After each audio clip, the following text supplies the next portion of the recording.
এই দেখো এদিকে চিকেন মহারানিটা প্রায় হয়েই এসছে, জলটা ছেড়ে দিয়েছে অনেকটা, কেননা এটার মধ্যে তো জল দিইনি, ওই দইয়ের জলটাই ছেড়ে দেয়।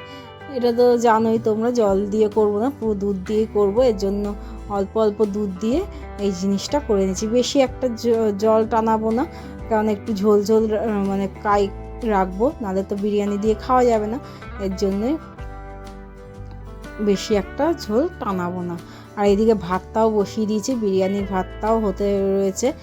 এইদিকে আমি কাজগুলো সারছি, বাসনটা মাজতে মাজতে এটা নাড়াতে চলে আসলাম, জানি এটা লেগে যাবে নিচে, যেহেতু কাজু বাদাম বাটা তারপরে বাদামগুলো রয়েছে, এর জন্য ভাবলাম যে এটা লেগে যাবে নিচে, এর জন্য এটা একটু নাড়িয়ে দিয়ে যাই।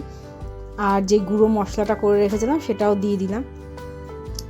আর এইদিকে হচ্ছে ঢেকে দিলাম। এবার এইদিকে দেখো আবার বাসন মাজতে চলে এসেছি, বাসনটা মাজা হয়নি পুরোটা, এবার বাসনটাও পুরোটা মেজে নিই, মেজে উঠোনটাকে ধোয়াবো।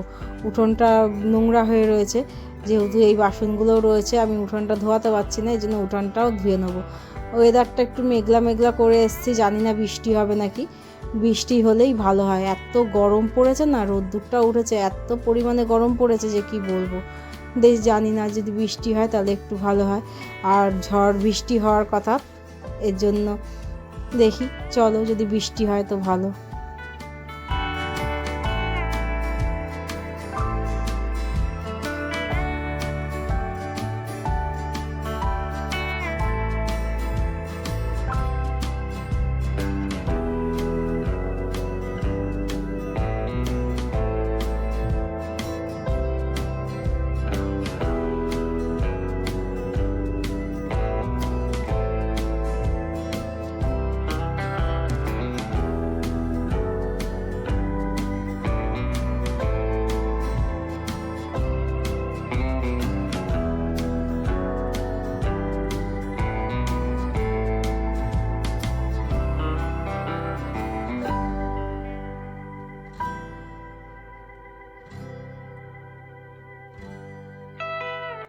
এই দেখো ভাত, বিরিয়ানির ভাতটাও প্রায় ফুটে এসছে।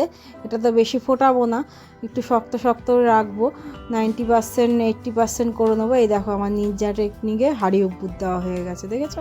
এরমভাবেই হাঁড়িটা উপর দিতে হয়, স্টিলের হাঁড়ি, নাহলে পড়ে যায়।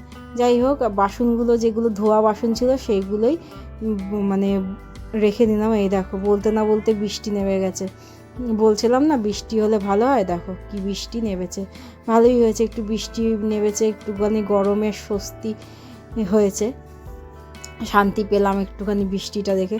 বৃষ্টি হচ্ছে দেখো, বাইরেও ভালোই হাওয়া দিচ্ছে, হাওয়া দিচ্ছে আর বৃষ্টি হচ্ছে, দেখো কত জোরে বৃষ্টি হচ্ছে, দেখো তোমাদের দেখাই, এই দেখো।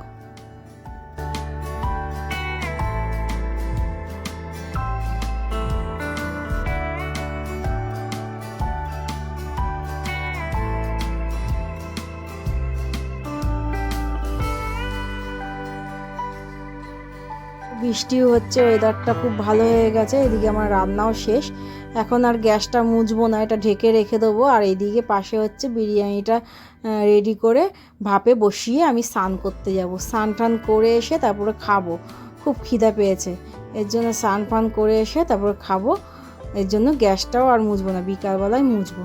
এই দেখো চলে এসেছি, স্নান ফান করে রেডি হয়ে চলে এসেছি, বড় তত সময় বাড়ি চলে এসছে। এইদিকে ছেলেরও খাওয়া হয়ে গেছে, ছেলেকেও খেতে দিয়ে দিয়েছি, ওই যে ছেলে খেয়ে দিয়ে মোবাইল ঘাঁটছে, আর আমরা, আমার বর হচ্ছে খবর দেখতে দেখতে, ঝড়ের হওয়ার সম্ভাবনা আছে, এর জন্য খবর দেখতে দেখতে বিরিয়ানি খাচ্ছে, আর আমিও এদিকে খেয়ে নিচ্ছি, খেয়ে দিয়ে একটু ঘুম লাগাবো, ওয়েদারটা এত সুন্দর হয়ে গেছে, এর জন্য খেয়ে দিয়ে একটু ঘুম লাগাবো। তার আগে দেখি যে বাসন ফাসন তো বেরাবে, সেগুলো মাজবো, মেজে ফেজে তারপর ঘুম লাগাবো। যতই বৃষ্টি হোক না কেন বন্ধুরা, আমার না বাসন জমিয়ে রাখতে একদম ভালো লাগে না, যখনের বাসন তখনই মেজে ফেলতে ভালো লাগে, মানে বাসন জমিয়ে রাখলেই না বিরক্ত লাগে। এর জন্য বিরিয়ানিটাও যেরকম ভালো হয়েছিল, সেরকম চিকেনটাও খুব সুন্দর হয়েছিল। তোমরা একদিন রেসিপিটা ট্রাই করে দেখো, এত টেস্টি হয় রেসিপিটা যে কি বলবো। তোমরাও ট্রাই করে আমাকে কমেন্টে জানিও তোমাদের কেমন লেগেছে রেসিপিটা। যাই হোক চলো এবার খাওয়া দাওয়া হয়ে গেছে, সব কাজকর্ম সেরে নিয়েছি। এখন ছেলে খাচ্ছে তালের শাঁস। বর আসার সময় 40 টাকার অনেকগুলো তালের শাঁস নিয়ে এসেছিলো, এর জন্য সেটাই আমার খাওয়া হয়ে গেছে, এবার ছেলেও খাচ্ছে। ছেলে বলল মা আমিও খাবো, তাই জন্য ওকেও দিয়ে দিলাম, ও খাচ্ছে। আমার তালের শাঁস খেতে খুব ভাল লাগে। আর এই দেখো ঘুম থেকে উঠেছি, উঠে দেখো কি মুষলধারে বৃষ্টি পড়ছে, ক্রমশ ঝড় হয়ে যাচ্ছে আর বৃষ্টি হয়ে যাচ্ছে, ওয়েদারটা পুরো ফাটাফাটি হয়ে গেল। এই তো ওয়েদার, এত সুন্দর ওয়েদার হয়ে যাবে সকালে ভাবতেই পারিনি। সকালবেলা এত গরম ছিল আর সন্ধ্যাবেলা ঠান্ডা লাগছে, আর জানলাটা খুলে রাখাতে এত সুন্দর হাওয়া দিচ্ছে। বাইরে তো ঝড় হচ্ছে আর ঘরে হাওয়াটাও খুব সুন্দর দিচ্ছে। তা চলো ভিডিওটা এখানেই শেষ করলাম আজকে। আবার দেখা হবে নতুন একটা ব্লগে।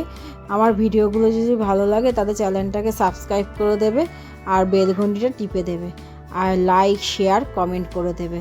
তাহলে চলো আজকের মতো এই পর্যন্ত। তোমরা সবাই ভালো থেকো, সুস্থ থেকো, টাটা।